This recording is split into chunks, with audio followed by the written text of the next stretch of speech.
So I want to start out with a little story. Um, and here's how it goes. This is the story now.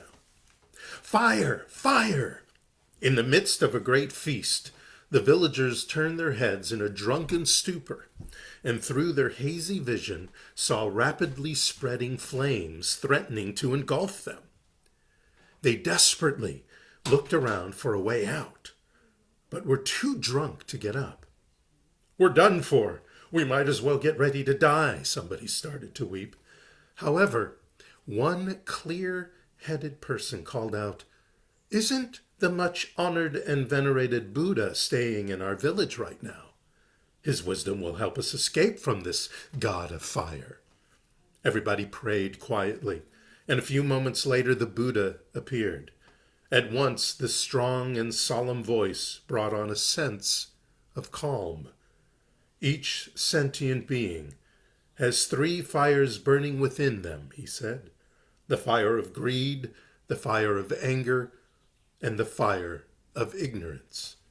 The fire is there. I will use the water of supreme wisdom to put out these fires. And in the flash of an eye, the fire disappeared without a trace.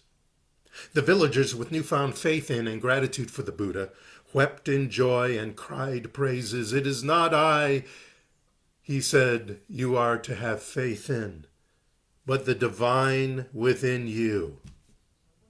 Later, when he got back to where he was staying, the monks that he was staying with asked him how he knew to perform this miracle. And per his usual, the Buddha told a parable. And he said, one day a ferocious wind came and caused the bamboo bushes to chafe together with such violence that they caught fire, setting the whole mountainside forest ablaze, so all life would surely end. Then a parrot called Joy, feeling sorry for creatures without wings to fly away, soaked up water with her small wings from the nearby sea and flew back and forth hundreds of thousands of times between the sea and the forest, trying to extinguish the fire. A passerby asked the bird, "How can you, being so small, hope to put out such a great fire?" The parrot replied, "My heart is more powerful than the fire. Even if I cannot put out the fire in this moment, I swear and declare I will do it in the next." And with seemingly supernatural power, brimming clouds came into view, and the rain came onto the mountainside, thus instantly saving every living being on the mountain. The Buddha said to his monks, "I inspired them by telling them, the villagers, about truth, about who they are, so they could reveal the divine within and use law to extinguish the destructive fires in their hearts and attain peace. The fire isn't out there as much as it is in here," he said, pointing to his heart. "When you extinguish one, it is easy to extinguish the other. Peace in heart inspires the imagination and sparks intuition to rise up with wise and effective decisions and actions." A little long story, but a great story of what the Buddha was talking about.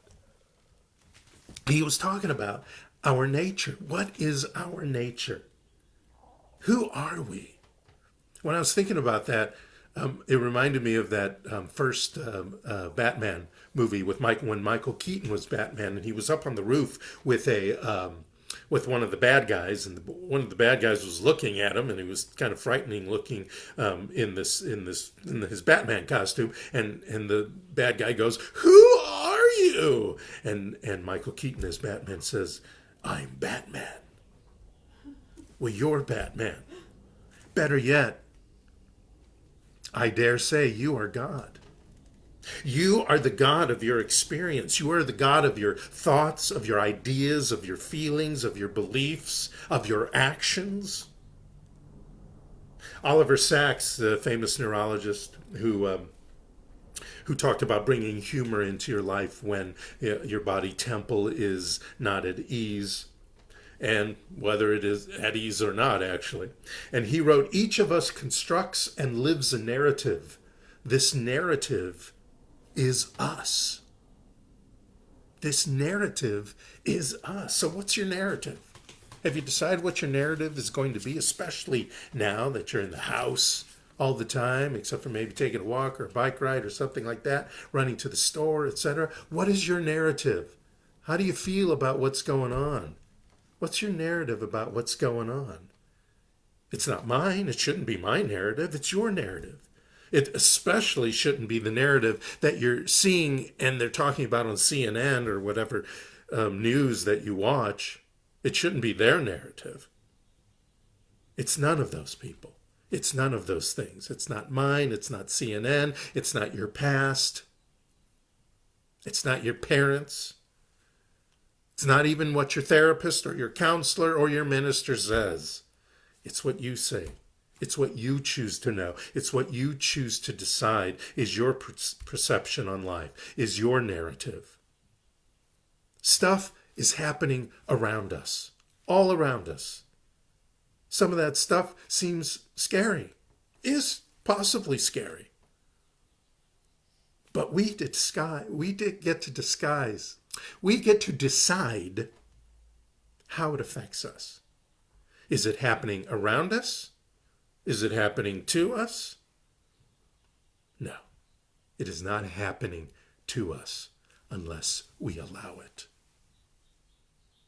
So, of course, this is still Women's History Month, so I like to make sure, even though I do it anyway, I like to make sure that I use a lot of quotes from women, and today I'm using quotes from New Thought women, and I'm going back a few years to Florence Scovel Shinn. She wrote a book called Your Word is Your Wand, as in your wand, and she said man's word, meaning mankind, humankind. Remember, she was writing in the late 1800s, early 1900s. She said, man's word is his wand filled with magic and power.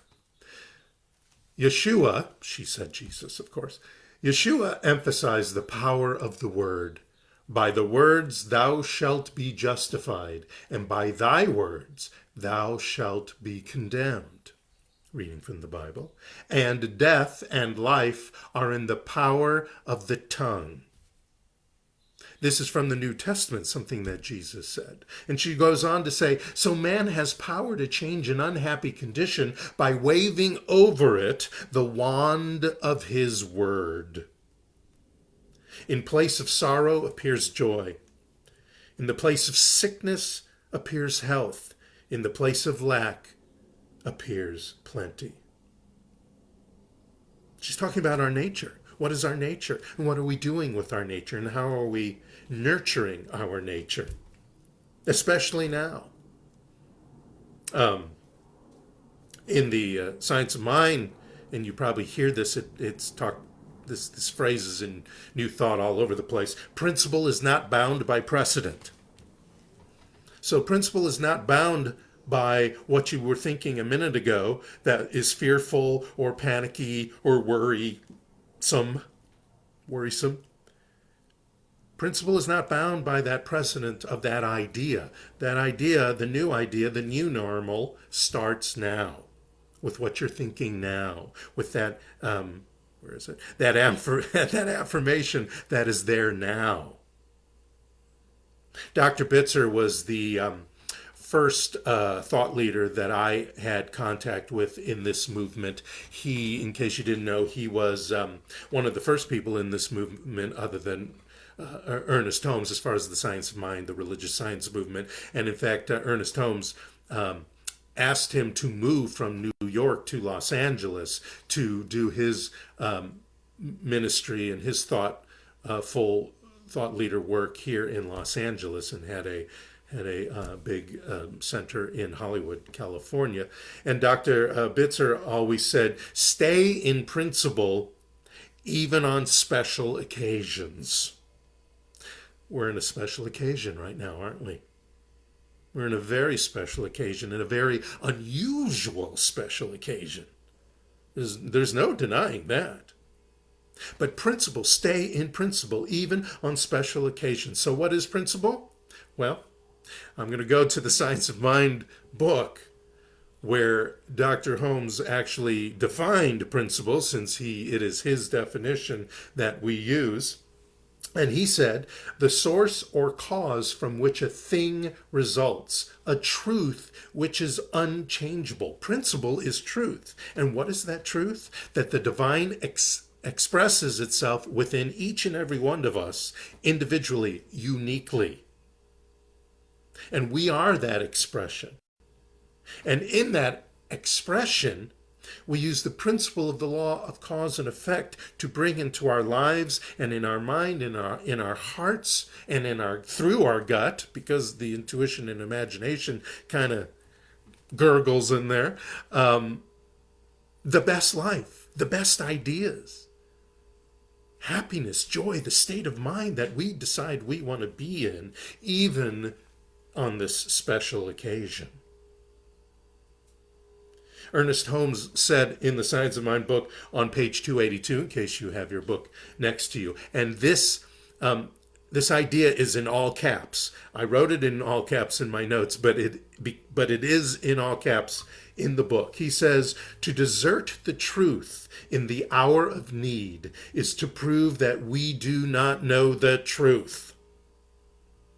So if you're thinking, well, me knowing the truth and me doing my spiritual practice and me having these ideas and using affirmations aren't going to work, you're right. You get to be right. Isn't that amazing? That's actually very amazing.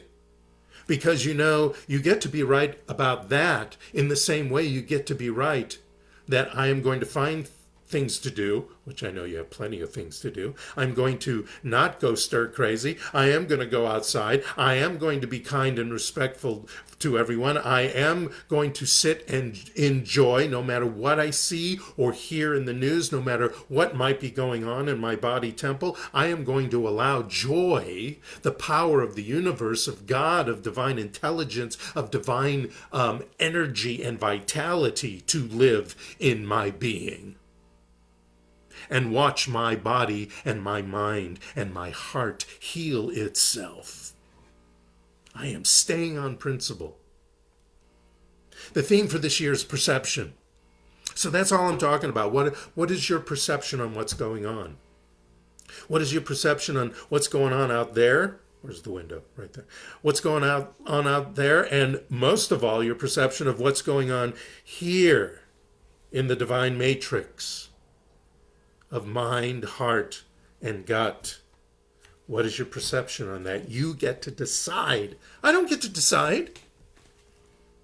I can inspire you, maybe motivate you even, although we already talked about that. Motivation is a come see, come saw, short-lived kind of thing. But I can inspire you to use that and your spiritual practice to keep going, to keep moving forward, even on this special occasion.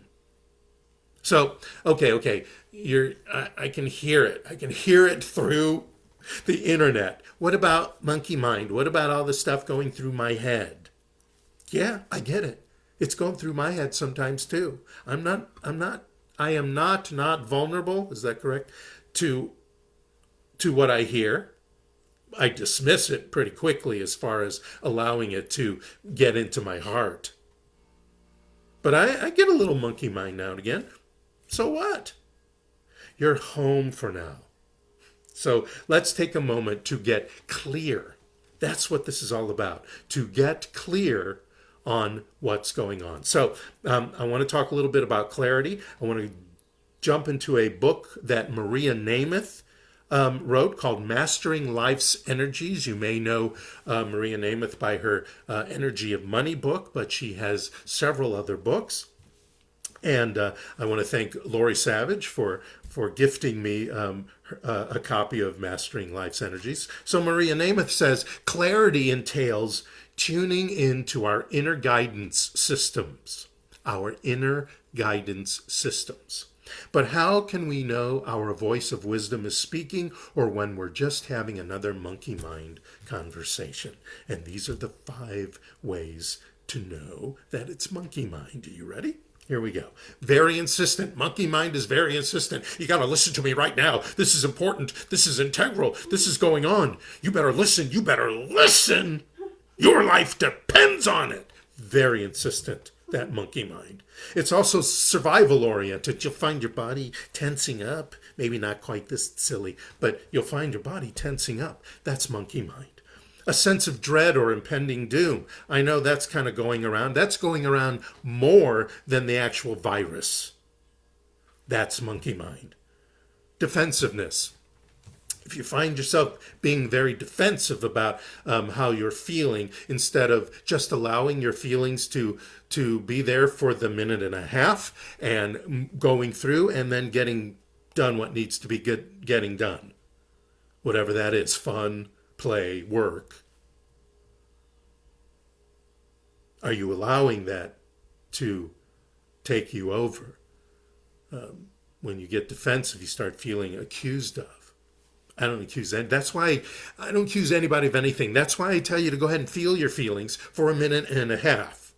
Because I want you to feel your feelings so you can bust through, soar, and zoom from them and away from them. That turning away from the condition. Feel your feelings. I don't want you to deny your feelings and let them sit up back there waiting to explode. Feel your feelings, take control, and move on. So, some people may feel like I'm accusing them. I'm not accusing anybody of anybody. I'm informing you what you can really do in case you forgot. The 5th sign of monkey mind is you're very humorless. Nothing's funny. Nothing is silly. Got to get some silly. Got to get some silly in your life, whatever that equals, whatever that looks like, whether it's something on the TV, even the aquarium. I haven't been watching it, but that could be silly as well as beautiful. Reading something funny, calling somebody funny, watching something funny, doing silly, fun things. If it's monkey mind, what's going on in your head is humorless. So wisdom. How do we know it's wisdom talking to us? Compassionate. What you're hearing, what you're feeling is compassionate both towards yourself and others. It's spacious in that your heart relaxes. Your body is relaxed when you know wisdom is coming in and speaking to you. There's a gentle humor about the situation. Like I was saying before, there's a gentle humor going on that you're in the house. That even though you're outside in this expansive world, you're still making sure you're 6 feet away because that's smart and safe right now. Generosity of spirit. Boy, I'm seeing that in most people. Generosity of spirit, helping others. Going to the neighbors who can't for one reason or another get out to get what they need to get. I'm seeing that all over the place in my neighborhood, especially because that's where I'm hanging out. A sense that all is well or will be well. It will be well. Whether it's a month from now, 3 months from now, or next week, all will be well. Because we are always more powerful than any virus that shows up. We as an individual and we as a people and as a world. So basically, monkey mind is destructive thoughts. And wisdom mind, intuition and wisdom mind are constructive thoughts. So if you're having constructive thoughts, positive, constructive, loving thoughts, you know you're working through wisdom and intuition. But you get to decide. You get to decide what's going to stay in and what's going to go out. You get to decide what frame surrounds your picture. What frame? You get to decide. So decide. I'm going to read a quote from Emily Cady as we get to the end of our talk. She wrote I believe it's a book or it's a chapter in the book. I'm sorry I didn't get specific about it, but I love this title, Bondage or Liberty, which? Emily Cady wrote, each man, again, not really gender, each man must sooner or later learn to stand alone with his God. Nothing else avails. Nothing else will ever make you master of your own destiny. There is in your own indwelling Lord all the life and health, all the strength and peace and joy, all the wisdom and support that you can ever need or desire. You know the old joke, how do you get to Carnegie Hall? Well, it's the same way you get to love versus fear, the same way you get to calm versus panic, the same way you get to hilarity versus hysteria, the same way you nurture your true nature. Practice, practice, practice. And I'm talking spiritual practice. Emily Cady also said, we go apart to get still, talking about spiritual practice. That new life, new inspiration, new power of thought, new supply from the fountainhead may flow in. And then we come forth to shed it on those around us, that they too may be lifted up. Text a friend, call a friend, remind them that you love them, that you are there. And now it's time to celebrate today's special holiday. In case you didn't know, it is actually National Goof Off Day. So I want you to go off and goof off. Take the rest of the day off. Stay at home. Because for most of us, you have to. Get a puppy. Because tomorrow is National Puppy Day. But no matter what you do, where you go, be on the walks, say hi to people, express your love, be in gratitude. The first thing you do when you wake up, don't even get up. Open your eyes and be grateful for everything you're grateful for. Name 5 things.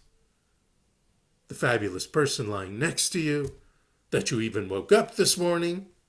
That's a little dreary, but that the sun is shining or the rain is falling, if it's a nice, beautiful, rainy day. That whatever. Find those 5 things you are grateful for today, right now, and hold on to those all day. Use the affirmation for the day, twice a day. Get into your spiritual practice, and then get out there and take a walk.